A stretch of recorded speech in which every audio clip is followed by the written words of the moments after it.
Regarde mec, franchement, imagine une joie, imagine un bonheur. Frère, combien d'années, de mois j'ai attendu ce moment ici. Regarde, il a déjà peint les deux ailes, les deux portes, c'est déjà la couleur finale. Ça, d'après ce que j'ai compris, on n'y touche plus, c'est comme ça maintenant. C'est ce qu'on a choisi, c'est en train d'être prêt, c'est une petite partie de tout ce qu'il reste à faire, mais regarde la teinte de gris qu'on a choisi pour le pick-up. Il y aura encore la bande Blanche-Neige qui va arriver. Au milieu de tout ça, je commence vraiment à être impatient de voir tout ça ici, monté et aligné sur le châssis, avec la benne aussi. Je vais appeler Démétrio pour qu'on puisse discuter de ça et qu'il m'explique où on en est ici.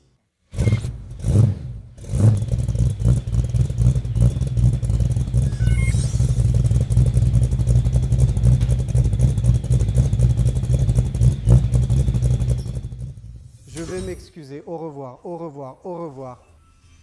C'est... Il me revoit. C'est ça.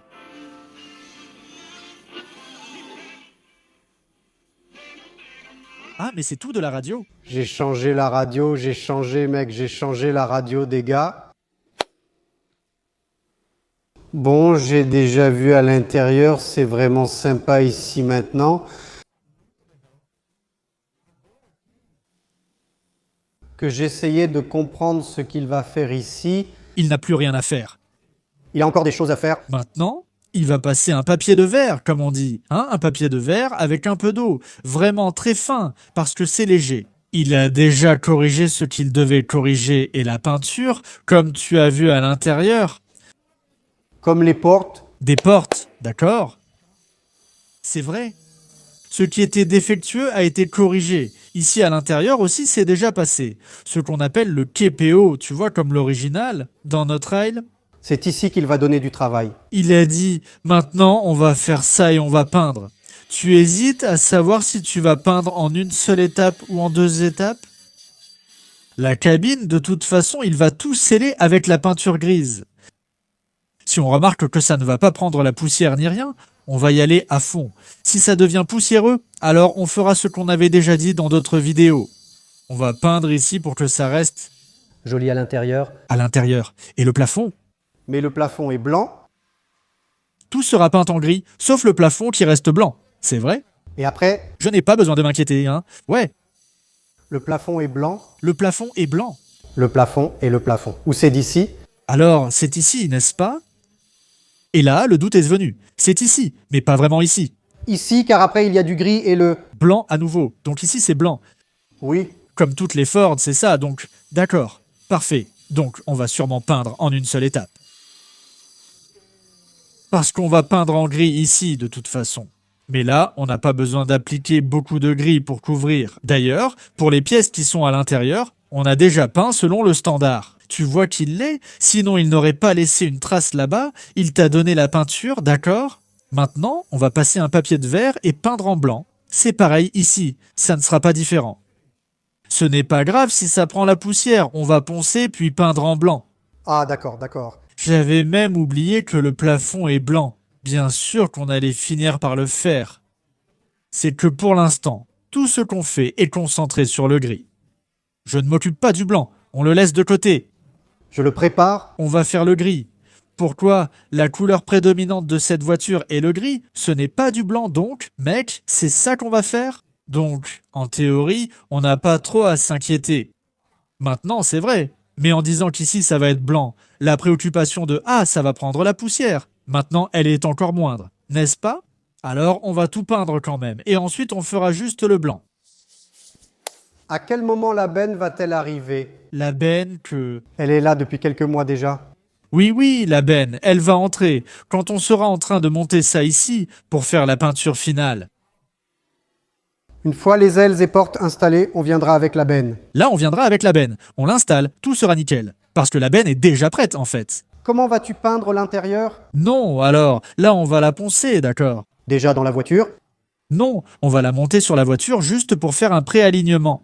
Ensuite, On l'enlève, on la ponce sur le chevalet, on la peint sur le chevalet et on va la monter. Mec, on va juste faire une dernière vérification avant de la peindre en gris parce qu'il n'y a plus grand-chose à faire avec elle. Elle est prête. Elle est prête, mec. Maintenant, une question. Le gris ici, à l'intérieur, tout ce qui est gris, c'est noir, c'est gris, c'est gris, c'est gris, n'est-ce pas? C'est gris. Ce jour-là, on a peint en noir, juste pour peindre, oui, pour couvrir, pour éviter que ça rouille, mais ici, en fait, c'est gris, d'accord? Ce n'est pas trop de travail de devoir la repeindre. Mais on va la repeindre. Mince, il y a trop de circulation, non. Ce noir-là n'a rien à voir. Ce noir, c'était juste pour la protection. Ce n'est pas un travail de fou de tout repeindre. Oui, mais il faut bien le faire, non? Il n'y a pas le choix, tu sais. Ça, c'est fini, la préparation. Et cette peinture ici, c'est juste une base. Parce qu'on était resté sur celle d'avant, tu te souviens. Et maintenant, ça va être mal fait ici. En théorie, c'est prêt. Tu dois tout poncer. On va poncer. Il n'y a plus le processus de primaire. C'est déjà fait ici. Oui, c'est protégé ici, hein? Protéger maintenant. Cette peinture ici, ce qu'on fait ici, on va poncer, mettre une petite base et c'est fini. Peinture grise, du gris partout. Ouais, elle est pratiquement prête, mec. Après, il ne reste plus que le blanc. La différence, c'est qu'elle a une autre couleur. Mais on va sceller ça. Il n'y a pas trop de matière. Ici, il y en a très peu. C'est juste une petite couche. C'est du PU. Il n'y a pas de problème. Alors, qu'est-ce qu'on va faire? On va tout poncer pour ne pas risquer que ça saigne ou quoi que ce soit. Un petit après-gris? Ah, Maintenant, la bande blanche, elle vient ici au milieu. elle vient au milieu. Le couvercle sera le couvercle. On va faire le contour, tu te souviens? Le contour, c'est que maintenant, c'est difficile à visualiser. C'est là, il y a un couvercle. On va faire le contour. Ça, c'est son couvercle. N'est-ce pas? L'original, là derrière.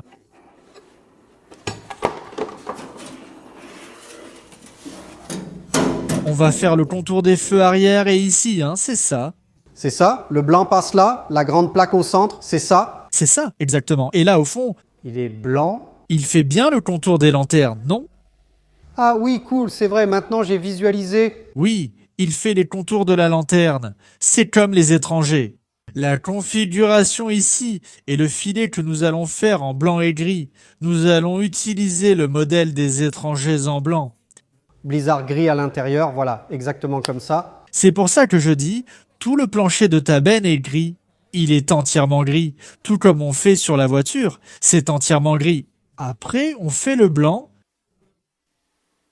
Le blanc vient juste par-dessus et recouvre. le blanc. C'est juste pour, bien sûr, on va donner un petit coup de ponçage, non? Pour préparer, oui, le gris est vraiment bien, c'est cool, mec. Allons la voir encore une fois, allons-y. Mec, c'est vraiment bien. Allons montrer ça à tout le monde. Je pensais que ça allait être clair, mais ça donne un effet agressif. Très gris. Là-bas dans la cabine, c'est comme si on simulait une journée ensoleillée, non? Mais oui. Là-bas, en changeant, avec des changements de couleur, d'éclairage, on peut voir encore plus de différences. Mais regarde comme c'est fou. Comme une lumière du jour. Tu vois que c'en est une, surtout avec la caméra. Tu as remarqué que c'est très jaune ici. Très jaune. C'est parce que je n'utilise pas la cabine, on n'utilise pas la lumière. Cette lumière blanche, claire là-bas, on ne l'utilise pas, parce que ça fausse la couleur. Aujourd'hui, j'ai compris. Ici non, là-bas c'est plus neutre. Avec cette lampe, ça éclaire plus. Ici non. Mais le but ce n'est pas seulement d'éclairer, c'est de voir la couleur telle qu'elle est réellement. L'idéal serait d'avoir les deux types, et de les allumer, et de les utiliser. Mais comme on a fini par s'habituer, on utilise seulement cet éclairage ici, le plus jaunâtre. Ici, c'est prêt. Ici c'est prêt. Tu ne vas rien faire d'autre.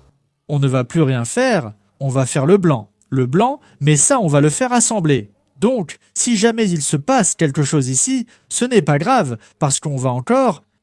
Le blanc ne sera mis qu'une fois le pick-up aligné. Là, tout sera assemblé, et alors on y va. Elle entre ici, la voiture prête, sur son nouveau châssis. Elle entre déjà ici pour faire le. Donc, Pendant que le châssis est en train d'être fait là-bas, regarde comment il est déjà venu ici. On va laisser ces pièces rangées là-haut maintenant avec précaution, et ensuite on va se concentrer sur le montage du châssis.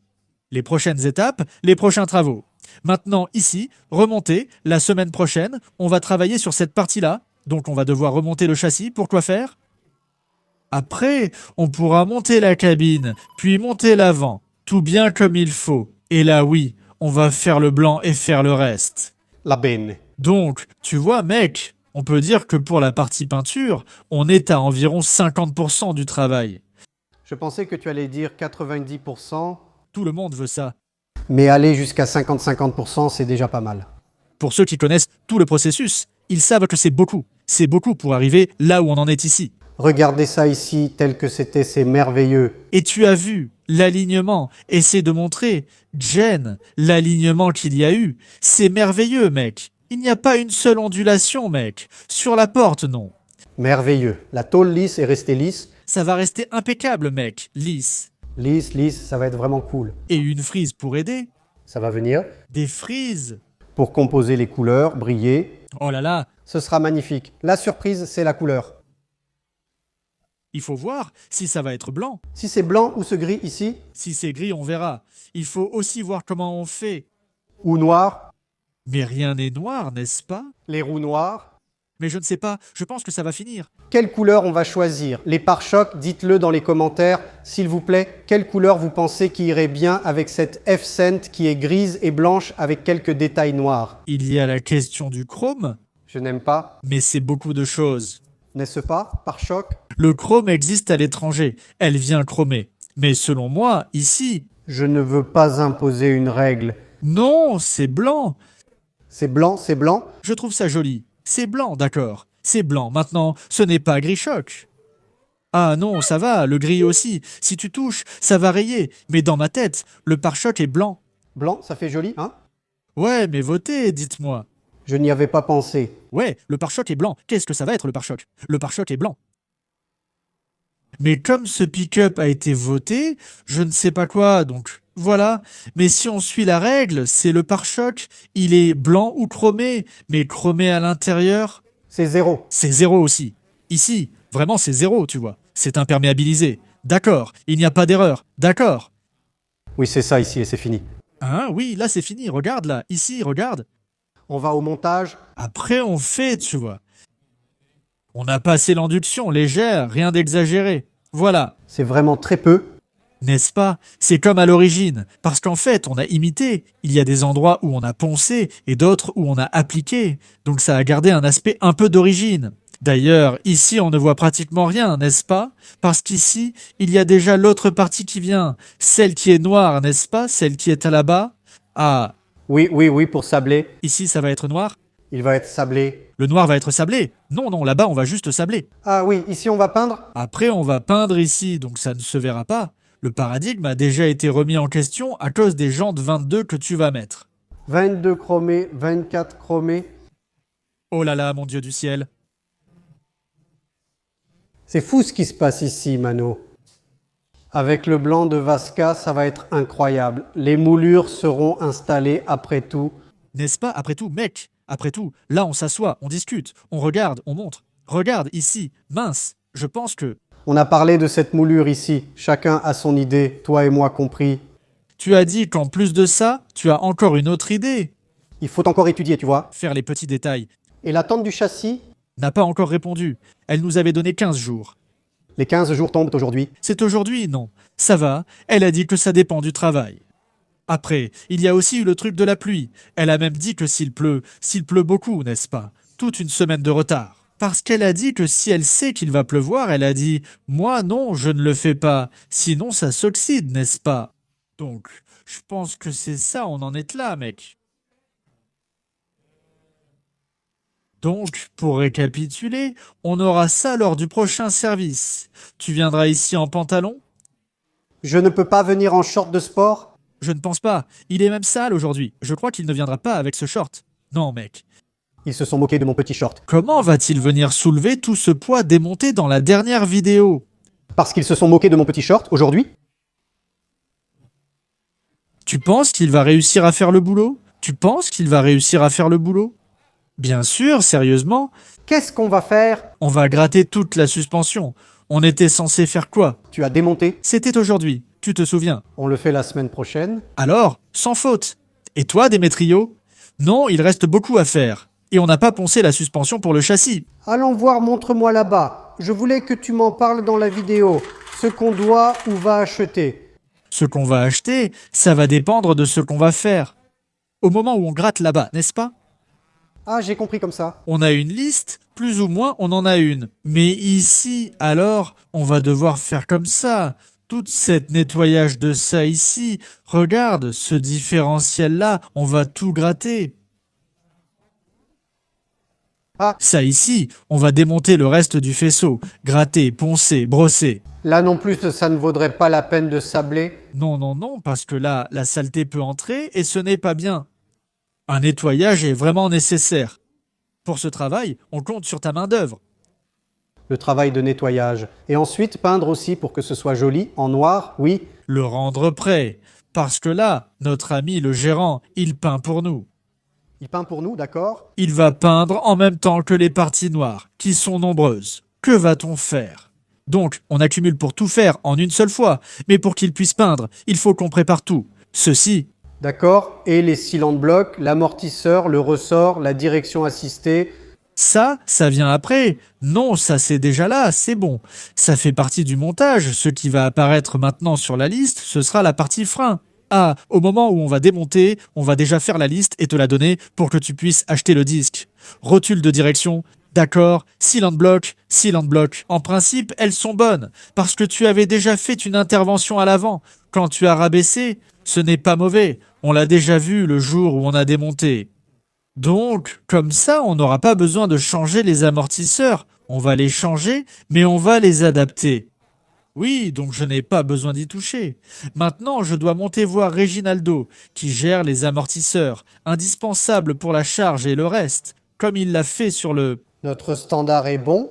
Ce sont les amortisseurs dont on parle, personnalisés et retravaillés pour ta voiture. C'est vraiment sympa, hein. Donc, ça je le ferai quand j'aurai tout monté. Comme ça, je prendrai les mesures de diamètre et tout, une fois que ce sera assemblé, pour qu'on puisse arriver à l'idéal.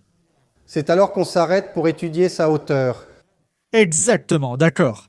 Exactement, oui. Je ne sais pas si on va la laisser beaucoup plus basse que ce qu'elle était déjà. Ça ne vaut peut-être pas la peine d'y toucher, non? Parce qu'elle était à une bonne hauteur, non? C'était déjà pas mal, c'était une hauteur comme ça. En théorie, ce n'est pas la voiture avec laquelle tu vas voyager. Tu vas l'utiliser plus, tu vas beaucoup l'utiliser. N'est-ce pas, mec? Donc, ça ne sert à rien de trop exagérer et de la laisser trop basse, super belle, mais elle ne sera pas aussi utilisable. Et puis, tu vas perdre un peu de ce bon confort du Twin Bean. N'est-ce pas, exactement? Et le Twin Bean, quand tu le rabaisses, tu sais, un mec, il va perdre parce qu'il y a des problèmes, tu vois, de carrossage, tout ça. On va monter, analyser. Je pense que la configuration de hauteur que tu utilisais dessus était vraiment cool. Vraiment, surtout en considérant que tu étais avec 4 cylindres. Quand on mettra le V8, de toute façon, elle va déjà s'abaisser. Et c'est là qu'on doit bien régler, aussi bien l'alignement que la hauteur. L'avant et l'arrière. N'est-ce pas? L'arrière suit toujours l'avant, car c'est l'avant qui détermine combien abaisser l'arrière. La tendance, c'est qu'elle reste ainsi. Oui, et ça devient moche. Alors, on va régler. Parfois non, parfois. La hauteur du ressort sera tellement bien que... Putain, mec, il suffit juste de faire un petit ajustement là.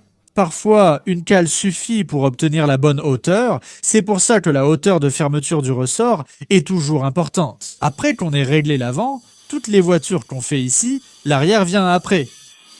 C'est là que je vais prendre la mesure de ce que je veux atteindre. Et cette étude n'est pas précise. Faire avec les bons pneus ou pas. C'est certain, il faudra savoir quelles jantes et quels pneus on va utiliser. Donc bientôt il faudra acheter les Cooper Cobra pour qu'elles les montent déjà sur la jante, faire les roues arrière, elles sont là-dedans parce qu'il faut du 295 à l'arrière exactement. C'est une autre chose qui va venir ensuite aussi. Donc, c'est là que ça va commencer à... Définir son profil final. Là-bas, avec le même de Dina, La mère Dina et puis son profil commence à apparaître, n'est-ce pas? la fin exacte. Roues, pneus, hauteur. Donc comme ça, on a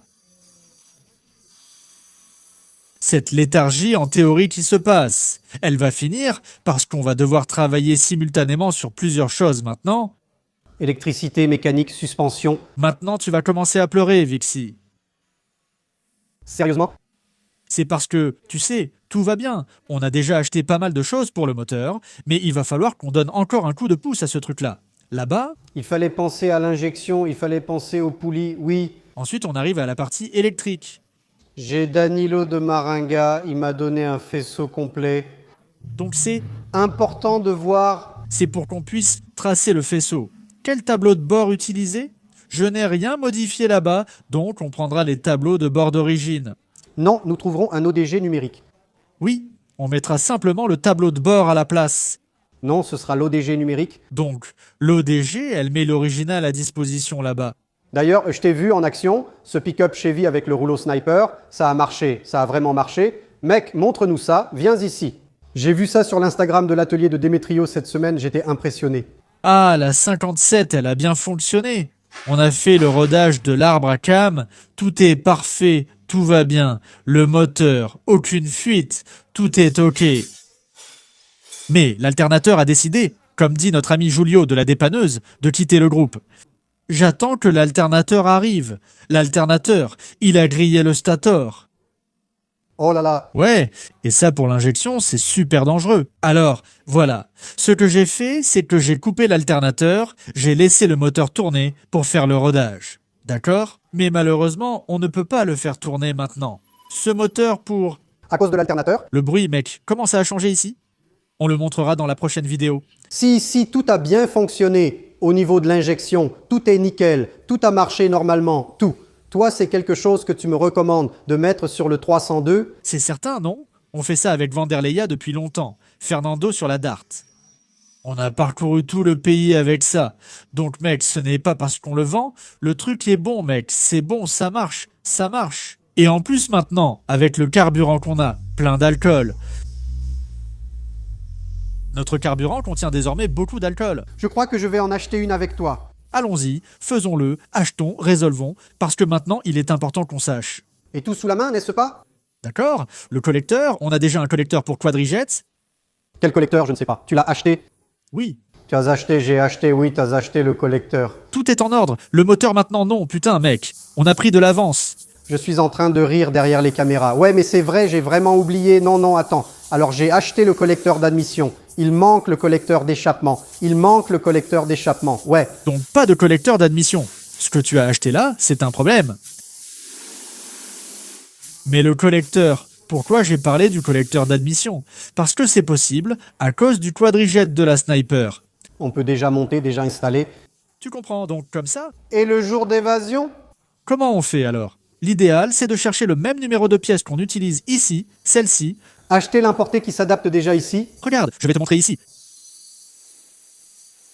C'est un super collecteur, vraiment génial. Donc avoir un de ceux-là bien dimensionné. Regarde, c'est ici. La partie électrique est presque prête. Tu travailleras avec un sniper, un quadrijet, comme le tien, d'accord? Ah oui, oui, c'est la même situation, le kit de poulie, n'est-ce pas? On va devoir définir le tien si ça va être. On doit aller sur ce billet, non? C'est ce qu'on est en train de monter ici. Ça, c'est le garçon du chauffe-eau.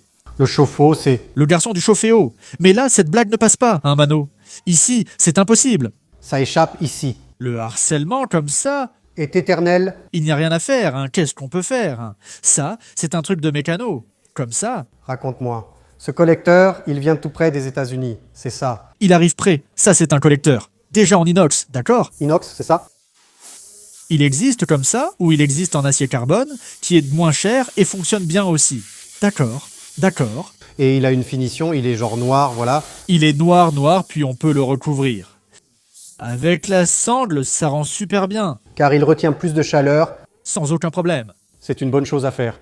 Il est plus abordable que celui-ci. D'accord? On va faire un moteur plus simple. Je vais demander à Fernando de vérifier le numéro de pièce du collecteur et de passer la commande là-bas, car nous ne l'avons pas en stock. C'est bon?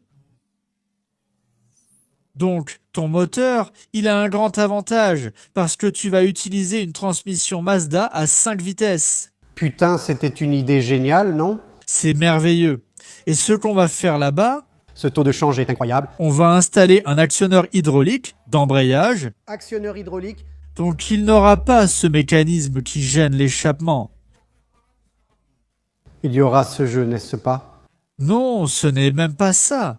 Quand tu utilises un embrayage de voiture ancienne, il y a la fourchette et puis il y a cette articulation qui est la barre en Z pour faire comme une tige, n'est-ce pas? Pour que ça actionne l'embrayage, nous, on ne va pas faire ça.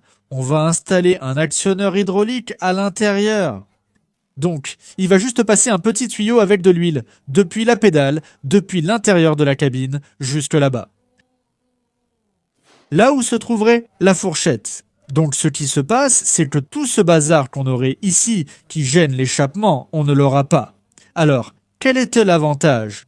Le collecteur peut être comme celui d'une automatique. La grande difficulté des collecteurs dimensionnés pour les moteurs avec boîte manuelle, c'est la question de l'articulation de l'embrayage. C'est là que ça devient un facteur limitant. Quand tu mets des collecteurs pour cette voiture ici, elle sera automatique, il n'y aura pas cet actionnement, ça s'applique aussi à la tienne, donc il n'y aura pas d'actionnement. Donc, il est possible d'utiliser des collecteurs pour boîte automatique là-bas aux États-Unis. Il est plus facile de trouver des collecteurs pour boîte automatique. Non. Qu'il n'y en a pas, il y en a, mais c'est moins courant. Parce que quand tu vas faire une adaptation là-bas aux États-Unis, la grande majorité met une boîte automatique. Les Américains adorent la boîte automatique. Tu sais, tu roules là-bas, c'est normal, donc c'est plus facile à trouver. Ce sont des collecteurs adaptés. Oui, n'est-ce pas? Automatique, cette voiture, c'est la même situation. Tu vois, cette voiture ici, elle a une boîte manuelle, c'est une Tremec, mais avec un embrayage hydraulique. C'est-à-dire, il n'y a aucune fourchette qui gêne l'échappement. Donc cet échappement ici, c'est un échappement dimensionné, n'est-ce pas? Ces collecteurs ici, pour la boîte auto ou manuelle, sont identiques. Ça, c'est du billet, n'est-ce pas? C'est du billet. Viens ici, viens voir, allons voir, la boîte là-bas, viens ici, les gars, ça fait longtemps que je n'ai pas vu, j'aime montrer, parce qu'il y a des gens qui n'ont pas vu. Exactement. L'une des premières choses que j'ai achetées, c'était la boîte de vitesse, pour un pick-up C5 March exactement. Si ça ne va pas là, laisse tomber. Tranquille, je peux montrer ici. La boîte de vitesse, c'est celle-ci. Toute neuve, donc regarde ici. Ici, ça sortirait. Il n'y aura pas de fourchette. On va faire l'actionnement à l'intérieur de l'embrayage. Pour que ce soit ici, il y aura juste un petit tuyau d'huile qui va entrer pour pouvoir actionner l'embrayage. Je comprends, donc il n'y aura pas de fourchette qui gêne. C'est l'avantage de l'embrayage hydraulique, c'est ce qu'on a l'habitude de faire. Vanderlei fait comme ça, Madame Vera, de Daniel Guerra. Là-bas, c'est une boîte manuelle et on a installé l'actionnement hydraulique. Combien de vitesses? Vanderlei a 5 vitesses, 5 vitesses. La Dodge de Fernando. Madame Vera, 5 vitesses. La Dodge de Fernando, 5 vitesses. Bien meilleure, cette camionnette-là, une F-Cent de Renato qu'on a faite ici. La mécanique, c'est un V8 302.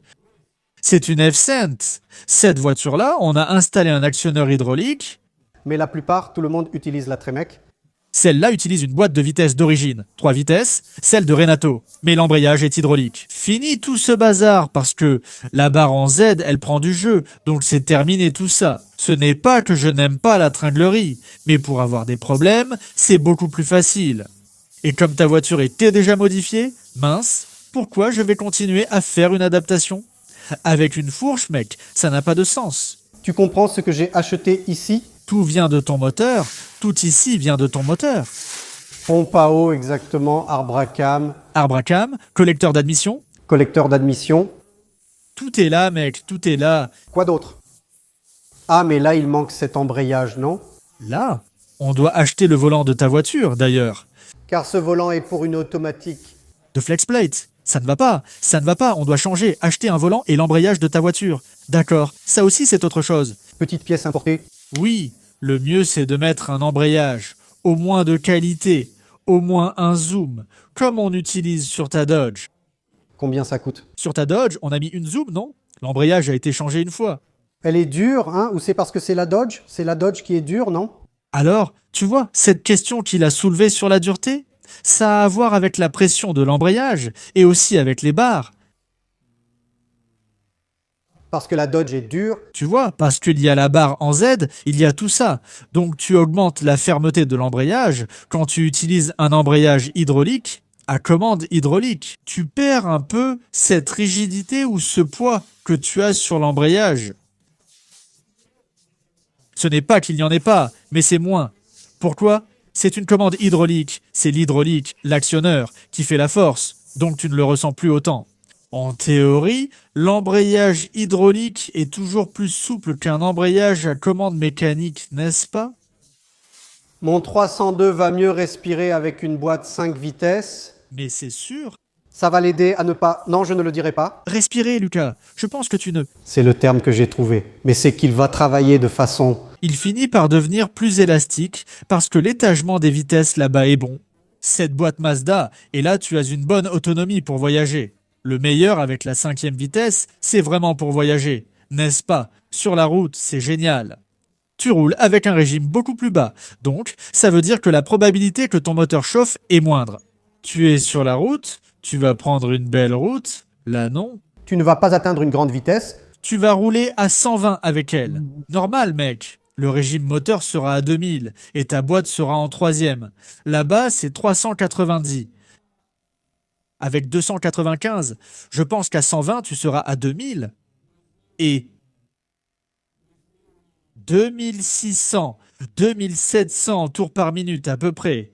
Pas 2300 à peu près. Ouais, si c'était 1 pour 1, il serait à 120, il serait à 3800. Regarde la différence, mon Dieu. Si c'était un 4.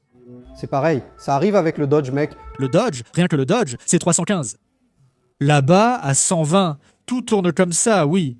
Là, à 120, tu dois être à 3000, 2800 et à 100. Je pense qu'à 120 km par heure chez nous, alors imagine celle-ci à 120 km par heure, je le ressens. Tu vas être à 2400, 2300. Je dois faire le calcul, mec. Mais je pense qu'à vue de nez, un calcul rapide, il manque une vitesse. 2400. Putain, mec, le moteur.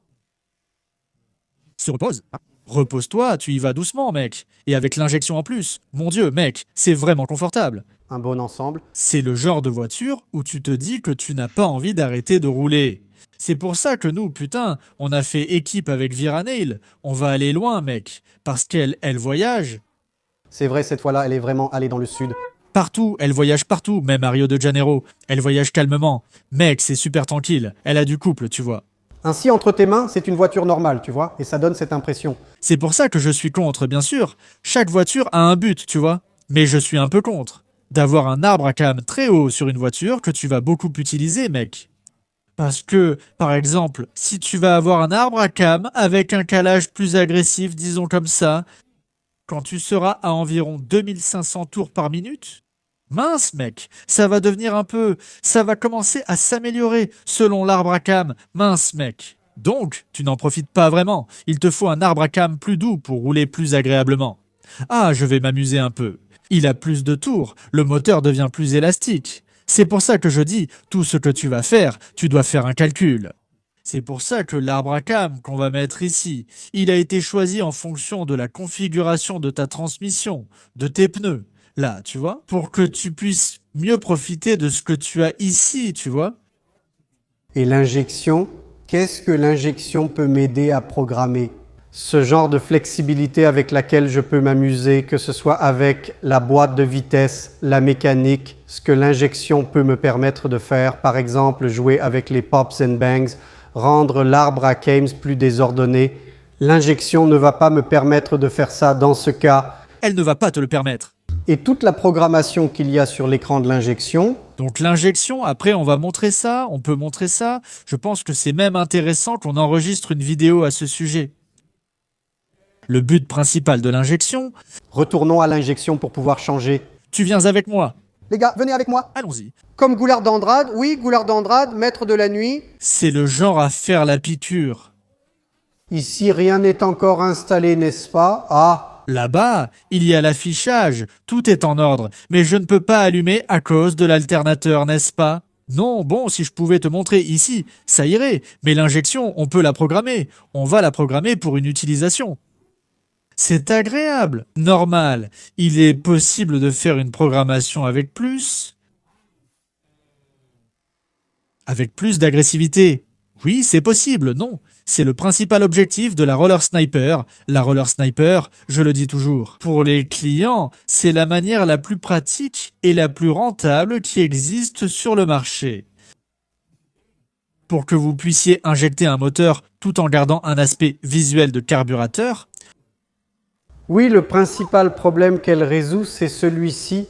tu vas te débarrasser de ton carburateur. Avec ça, elle t'envoie un paquet de technologies incroyables. Parce que tu travailles avec une injection, avec un auto-apprentissage qu'elle possède, elle est tout le temps surveillée et en train de s'adapter, et elle s'adapte à ton moteur, à la façon dont tu travailles. Bien sûr, tout cela dépend des paramètres qu'on y met. D'accord? Donc, bien sûr, on a déjà une idée. On va mettre les paramètres qu'on connaît sur le taux de ton moteur. Enfin, on va travailler à partir de ça. Alors, Démétrio, putain, mais parfois je veux beaucoup plus de performance. D'accord, je peux créer une cartographie parallèle, le jour où je vais. Faire une course le jeudi, le gars de Démétrio va aller à la station-service le jeudi soir, faire une petite course. D'accord, je peux le faire. Il existe cette possibilité de cartographie, n'est-ce pas? Il y a la possibilité que je crée une carte juste pour ça. Pourquoi appeler ça une carte? Parce que la carte, quand on la crée, elle va. Je vais enregistrer toutes ces informations sur une carte précise, une carte de base. Une programmation?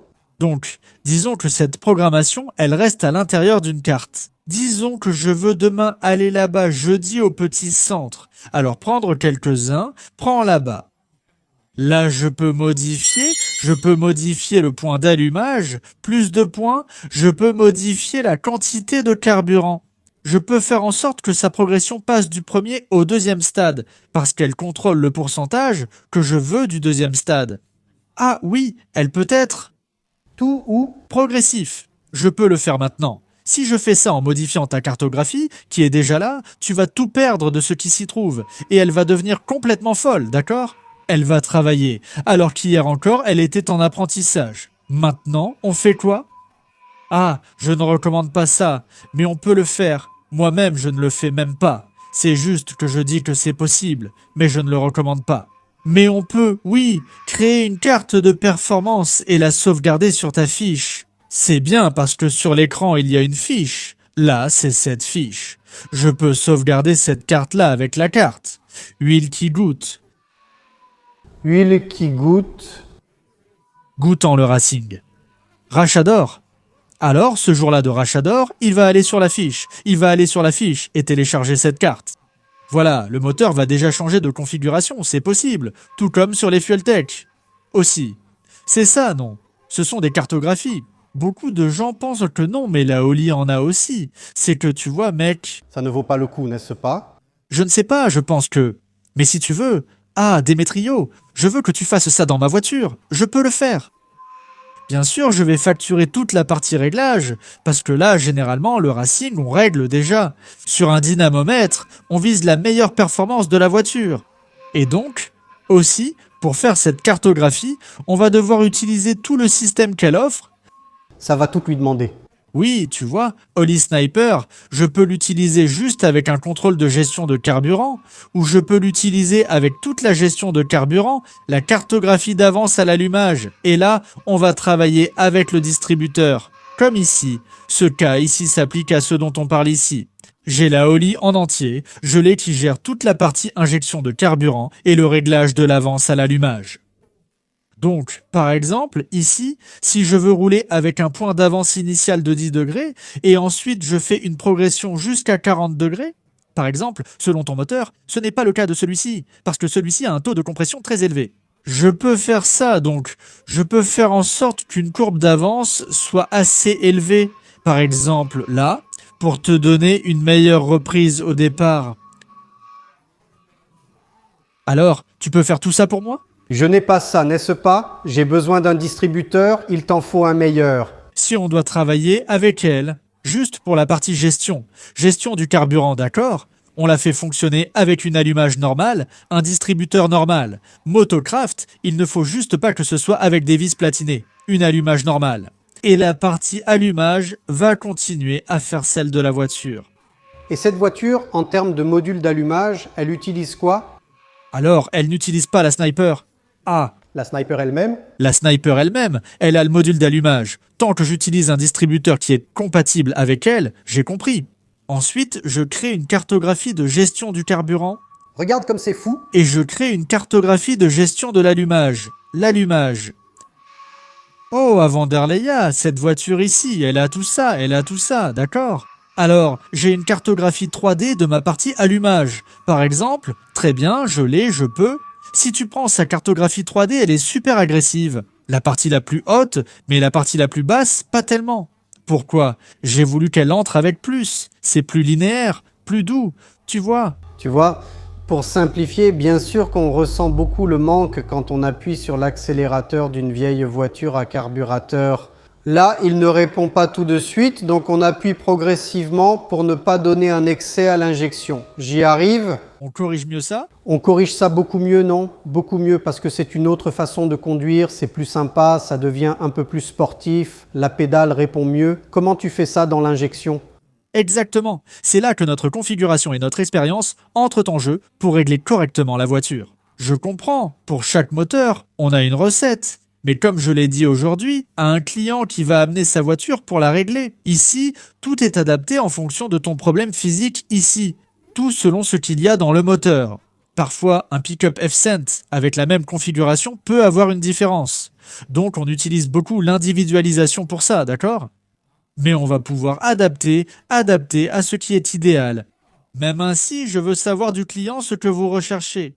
Ah, je veux une certaine sensation, je veux sortir, alors on y va et je vais expliquer. Ok, pas de problème, je peux faire ça, mais la voiture devient moins agréable pour ça, n'est-ce pas? Donc, l'idéal, c'est que j'arrive à rendre tout aussi linéaire que possible, aussi agréable que possible.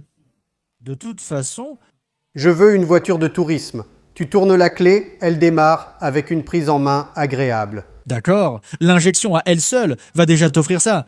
Alors, comme je dis au client, l'injection électronique sert à améliorer l'ensemble dans sa globalité. La performance générale, c'est juste qu'en bonus, tu gagnes déjà une amélioration. Regarde comme c'est cool, mais ce n'est pas l'objectif principal. Je pense que, à moins que tu sois en train de monter une voiture de performance, là je ne te dis même pas. Non, on ne va pas avec la Relay Sniper. On peut monter une Terminator, ou même une Fueltech. Non, ce n'est même pas nécessaire. Là, on peut l'enlever, comme la Chevy Nova qu'on a là-bas. Non, c'est une voiture de promenade. Donc, comme ça, je peux en tirer beaucoup plus de performance. Mais là, il faudrait qu'on touche à la partie physique. Non, donc, l'arbre à cam ne sera plus le même. Non, donc voilà. Voiture de promenade, mec. Je pense que moins c'est plus pour une voiture de promenade. Moi ici, avec la Z28, beaucoup de gens pensent que je ne suis pas préparateur, mais non. Pour être très honnête, je n'aime pas les moteurs préparés, parce que je suis du genre à aimer rouler beaucoup avec la voiture. Ah, mais ma voiture est super puissante, et elle roule beaucoup, d'accord. Ce n'est pas aussi confortable, ce n'est pas pareil, inutile. Il faut de la patience et du savoir-faire pour conduire la voiture, ce n'est donc pas pour tous. Je préfère monter des moteurs un peu plus performants avec quelques modifications d'arbre à cam, mais pour un usage quotidien. Oh, je veux aller là-bas à la rencontre chez Bandido, le samedi de Bandido. D'accord, Lucas, tu peux partir, mec. Vas-y, tu vas rouler, tu vas t'amuser là-bas et tu vas revenir. Voilà, donc c'est comme ça, je préfère. Je dis toujours que ce n'est pas la vitesse qui compte, mais la manière de conduire. C'est une phrase à moi. Ce n'est pas la vitesse qui compte, mais la manière de conduire. J'aime les voitures cohérentes. Le reste vient comme un bonus. Bon, donc la Veraneo, la Vanderlei, elle a 360 chevaux et elle a 50. 50 kilos de couple. Mec, c'est beaucoup, vraiment, non? C'est beaucoup, d'accord? Je n'utilise même pas la moitié de ça, la moitié. Et je m'amuse avec la voiture. Je voyage, je mets des enfants, des chiens, tout ce qu'il faut. Je monte la montagne, je descends la montagne. J'ai une voiture fiable et zéro problème. Elle arrive ici, je change l'huile. Je change l'huile selon le kilométrage, parce que je roule beaucoup.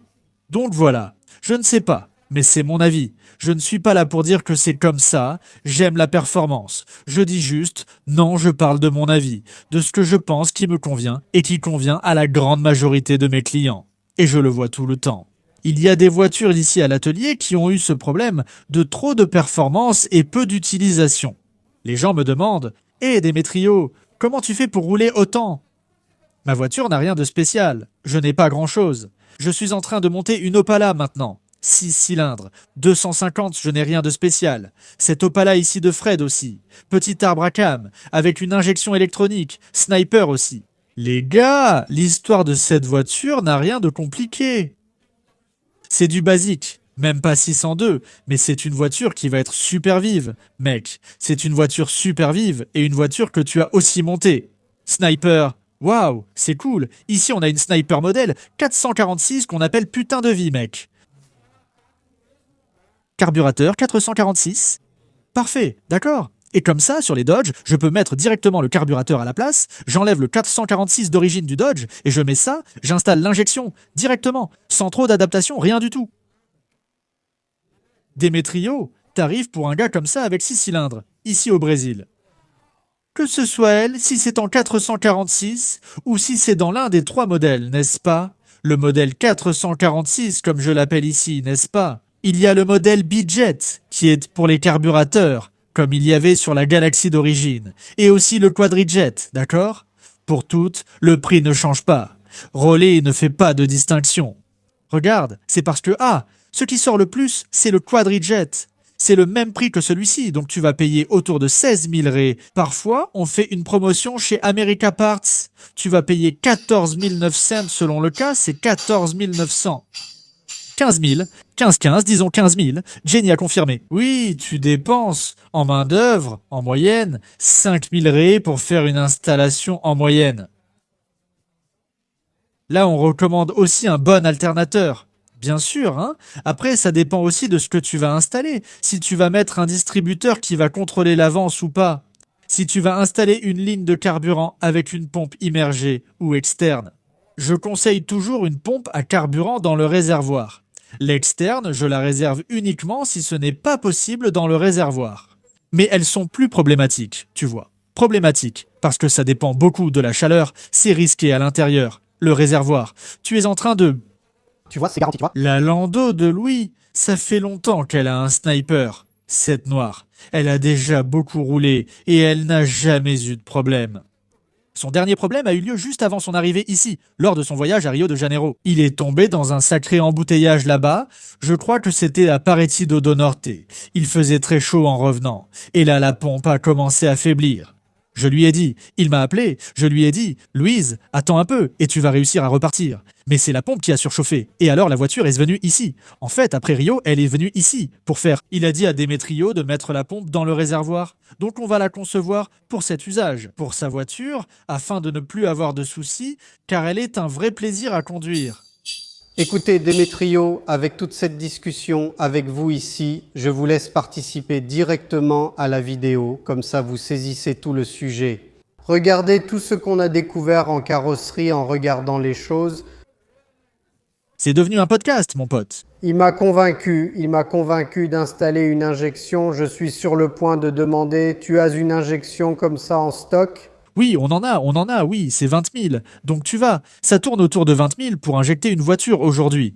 C'est foutu. C'est foutu, désolé pour les enfants, c'est foutu. C'est comme ça, c'est drôle. Certains ici, amis ou anciens clients, me connaissent et vont regarder. Ceux qui ont vu veulent voir. Vraiment, je suis le gars du carburateur. J'ai toujours aimé les carburateurs, j'ai toujours aimé ça.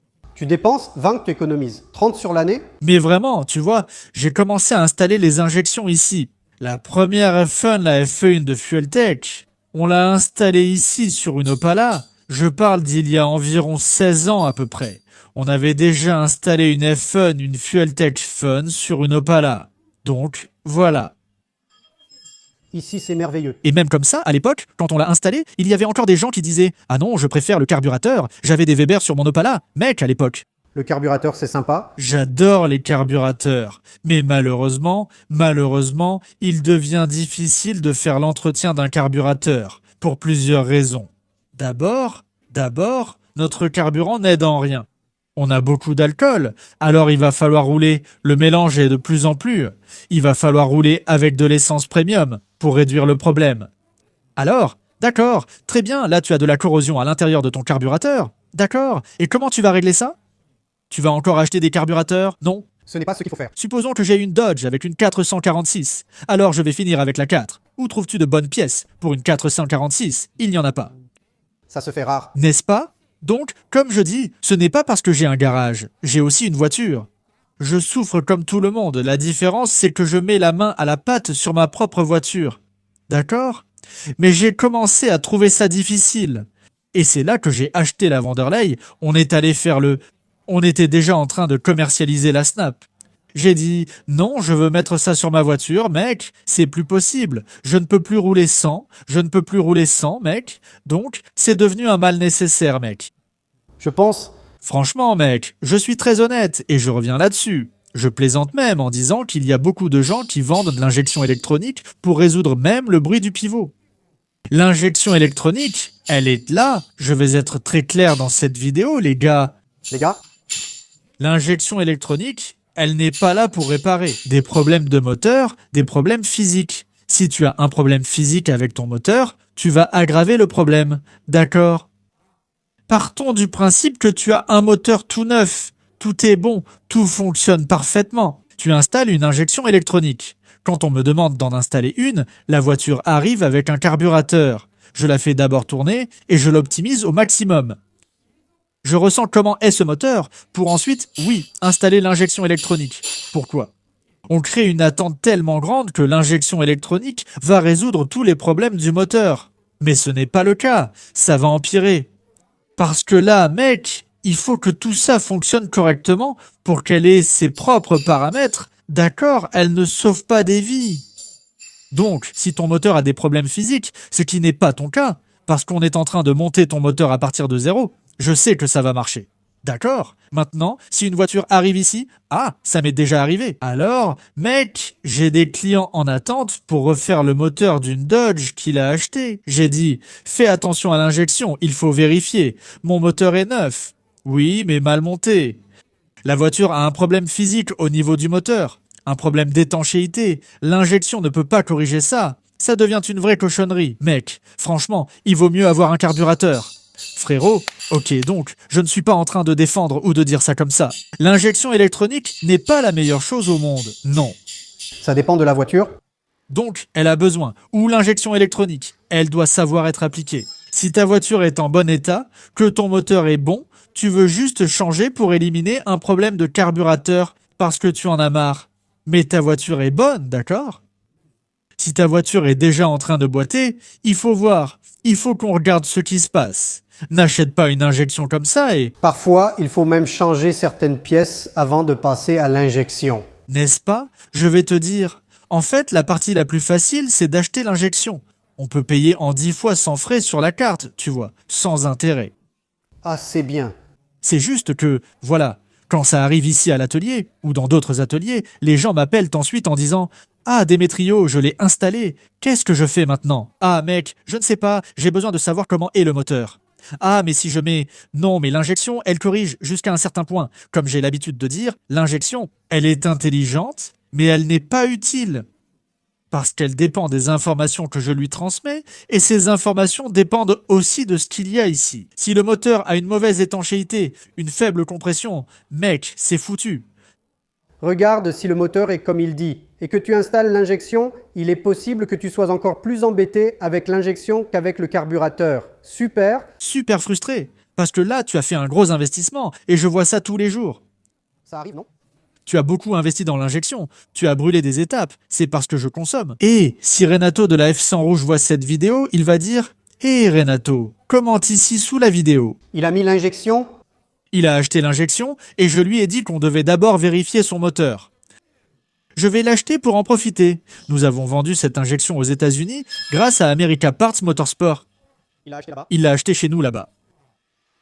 D'accord, d'accord. Il est arrivé ici. Ce qui s'est passé, on a dû refaire son moteur, il en parle. Alors, Renato, si tu t'es senti, Mon gars, ne commande pas, non, Renato va rouler, non. il a maintenant un moteur neuf avec injection, donc plus de performance. Il n'a pas regretté. À l'époque, il disait que tout allait bien et voulait saisir l'opportunité.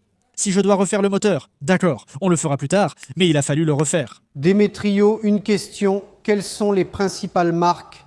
Roll Sniper, Fitech, Filtech, Ninja Pro, ce sont les plus grandes marques importées. Je pense que Fitech n'existe plus. Ah oui, Ils ne vendent plus. corrigez-moi si je me trompe, mais je ne sais pas. Ici au Brésil, c'était Batistinha qui commercialisait, mais je ne sais pas s'il en a encore, je n'ai rien vu. Donc, aujourd'hui, nous avons la Roll Sniper. Aujourd'hui, dans notre magasin, nous avons la Roll Sniper et la A16, que nous sommes en train d'introduire sur le marché. Un excellent rapport qualité-prix. Bientôt, nous ferons une vidéo. Fernando a montré ça en vidéo, l'autre jour. Ah, j'ai vu, c'est vrai, allez le suivre, pour ceux qui ne le suivent pas encore. America Parts a une vidéo présentant ce produit, mais bientôt, nous allons faire une vidéo pour montrer comment l'installer. Et tout ça, c'est vraiment un super rapport qualité-prix. Très sympa, vraiment génial.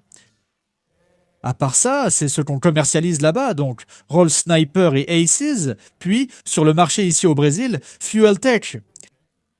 Top, n'est-ce pas? Il n'y a rien à dire. C'est top, oui. Oui, il y a du feu. NJ aussi est vraiment sympa. National, c'est national. Regarde, c'est une bonne entreprise. J'en ai déjà installé, je crois 2. Je pense que c'était 2, et après, là je ne sais pas, je ne me souviens plus. Ce qu'il y a le plus, c'est Pandu, il y a aussi Pandu, mais je ne sais pas comment. Nous... On a installé Pandu. D'ailleurs, le but de Poligno était Pandu. L'injection est très bonne, j'en ai entendu parler, mais je ne sais pas comment elle est. Mais le Roll Sniper, tu l'as en main. Prêt à sortir la Roll Sniper, Lucas, la Roll Sniper. Pourquoi? Ce n'est pas juste parce qu'on a le magasin là-bas. C'est parce que la plupart de nos moteurs, il est beaucoup plus facile pour moi de les installer. Ah, mais putain, Démétrio, il y a un pick-up, je veux mettre une fuel tech, tu l'installes? Je l'installe, mais je pense que ça va finir par coûter plus cher, à moins que ce soit dans un but de performance. Alors je vais te dire, d'accord, je vais te donner l'option de la fuel tech, ou une Rolls et Terminator comme on a aussi, qui est une injection avec beaucoup plus de sorties, n'est-ce pas? Ah oui, Rolls et Terminator, c'est vraiment pour la performance. Qu'on a installé, par exemple, sur cette Dart Rémi, là, sur cette Dart, sur ce Charger Rémi. Si je te disais, je veux en mettre une comme ça sur le pick-up, D'accord, mais je pense que tu vas jeter ton argent par la fenêtre. tu vas gaspiller de l'argent sans exploiter notre potentiel. Je parle souvent de Rolls et Sniper car ils offrent le meilleur rapport qualité-prix. Elle va répondre à tes besoins en matière de technologie pour une injection. Et sans avoir besoin de grandes choses, tu sais, de grandes modifications, voilà. Provocations. Certains disent que cela pose de nombreux problèmes. L'injection fonctionne ou non? L'injection fonctionne. J'ai entendu des grands garages dire « j'ai souvent des problèmes, ça marche mal ». Alors, mais je vais te répondre par une question. Généralement, c'est par manque. Les gens jugent par manque de connaissances. Mec, une mauvaise installation n'est pas vraiment une mauvaise installation. L'installation est même assez basique. La question, c'est que, en fait, il est facile de critiquer quelque chose que tu ne connais pas. Je dis ça, moi aussi, d'accord. J'ai déjà commis ce péché plusieurs fois, disons-le comme ça. J'ai déjà entendu Officina Grande le dire. Oui, Mais ça, c'est pourquoi? Ah, mais moi aussi, j'entends ça tout le temps parfois, quand je parle. Ah, mais putain, mais Fuel Tech, mec, Fuel Tech, par rapport à Rolling, quel est l'avantage? Nous sommes au Brésil. Mec, au Brésil, on parle la même langue, tu vois. Rolling, c'est en anglais. Mec, c'est tout américain. Sauf que, si tu vas sur le site de Rolling, ils ont un énorme chat, mec, pour répondre aux questions. Et aujourd'hui, on a non, mais ça dans Google Traduction, mec, tu auras aussi la réponse dont tu as besoin là-bas. et maintenant j'achète la Fuel Tech ou j'achète le Rolling Sniper. Beaucoup de gens vont dire que c'est la Fuel Tech. D'accord, je ne suis pas contre, mais c'est là que je veux en venir. Si tu veux installer une Fuel Tech dans ta voiture, tu vas devoir développer un faisceau différent. Ah oui, ou alors ça vient déjà prêt, le Benzina. Ah, je me souviens de ce que tu m'as dit. Donc, comme ça, elle simplifie, j'ai compris. Et puis cette histoire que ça ne vaut rien, oui, comme je l'ai dit. Tous les composants qu'elle a sont faciles à entretenir, tu peux régler ça facilement. Même maintenant, des problèmes, tout en ont, mec. Ce qui change, c'est la difficulté à les résoudre. Donc, Donc si le gars ne sait pas résoudre, oui, mec. le gars n'a aucun mécanicien pour régler ça dans une petite ville. Ouais, moi, tu sais, tous les problèmes que j'ai déjà eus, putain, ils ont tous été résolus. Tout va bien. Peut-être que pour moi, c'est vraiment plus facile, à cause du magasin, parce qu'on a une source là-bas aux États-Unis. On est revendeur, donc, en théorie, ça finit par être plus facile. C'est aussi pour ça qu'on sécurise un peu l'achat. Pour nous, pourquoi? S'il y a un problème, le magasin apporte un certain soutien, tu vois. Par exemple, si besoin, j'envoie là-bas. Si c'est aux États-Unis, pas de souci, d'accord. Donc, il y a déjà eu des cas comme ça. Louis, le propriétaire de ce pick-up, il a installé le sniper sur toutes ses voitures. J'en ai installé sur nos 2 voitures. Il y a déjà eu un problème. Un que j'ai résolu ici, et pour l'autre, j'ai dû l'envoyer aux États-Unis. Oula, d'accord, mais ça c'était avant, au début. Il achète, il roule avec nous. Le sniper, depuis que c'est sorti, mec. Ça se vend comme de l'eau aux États-Unis. Si les gars l'utilisent là-bas, mec, tu imagines à quel point c'est recommandé ici? Mais tu vois, mec, le but de cette vidéo n'était même pas de parler d'injection. On en a parlé, mec, c'est comme ça. Je sais qu'il y aura des gens qui vont dire « Ah d'accord, c'est bon, je respecte, tu peux. Insulter, tu peux. » Je respecte l'opinion de chacun et ne cherche pas à convaincre. Non, les gars, on est là pour débattre, justement. Je parle seulement en fonction de mes expériences. Donc, moi je n'ai eu de problème avec en fait aucune injection. Et j'en ai déjà installé, pour ainsi dire, pratiquement toutes les injections, on les a déjà installées. Ici, je me concentre toujours sur la sniper, parce qu'elle assure et qu'elle correspond davantage au profil du travail de mon atelier. Donc, c'est comme ça. La voiture du quotidien. C'est la voiture de tous les jours, c'est pour les balades, c'est la voiture de promenade. Camionnette, voiture, tout va bien tout, n'est-ce pas? Elle va bien tout. Ah, mais je veux une voiture qui peut... Putain, mon père. D'accord. Même si, tu vois, il y a des snipers relais utilisés dans des voitures avec de sacrées performances. L'une d'elles est la Dodge d'Alexandre. Là-bas, il y a un Stroker 408 mélangé avec un relais sniper. Même le pauvre putain, j'ai dû le laisser tomber parce que je n'ai pas pu régler cette voiture pour lui, tu vois? Alors il a fini par se débrouiller, il a réussi à régler là-bas, moi je ne pouvais pas, il fallait avoir le câble, et j'ai dit, il l'a eu pendant cette transition-là de changement. Et mon agenda est toujours plein à l'avance, donc je n'ai pas pu l'aider dans cette situation. Mais c'est une voiture qui a de très bonnes performances, elle fait sensation lors des départs avec le groupe, avec les Dodge, et elle roule avec relay.